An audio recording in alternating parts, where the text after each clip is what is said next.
Pentagon যে সত্যকে ধামা চাপা দিতে চেয়েছে পাহাড় সম মিথ্যে দিয়ে, তা এবার আগ্নেয়গিরির লাভার মতো বেরিয়ে এলো।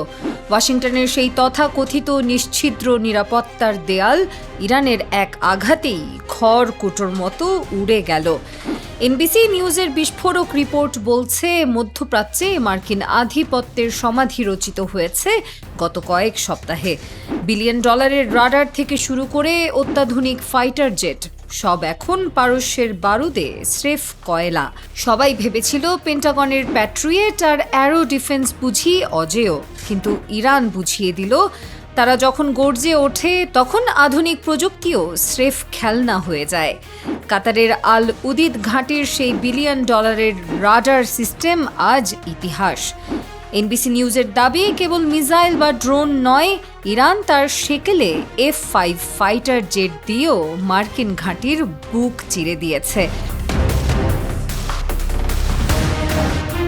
ওয়াশিংটন যেখানে লাশের সংখ্যা গুনছে এক অঙ্কে, স্বাধীন পর্যবেক্ষকরা বলছেন সংখ্যাটা হয়তো শিওরে ওঠার মতো।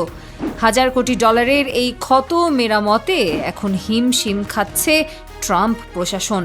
পাকিস্তানের মধ্যস্থতায় এক ভঙ্গুর যুদ্ধবিরতি আসলেও তেহরানের ট্রিগারে কিন্তু এখনও আঙ্গুল রাখা আছে।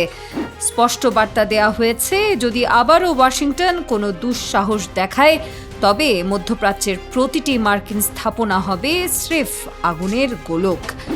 সমরবিদরা বলছেন, এটি কেবল একটি হামলা নয়, এটি সুপার পাওয়ার আমেরিকার সামরিক দেউলিয়া হবার চূড়ান্ত ঘোষণা।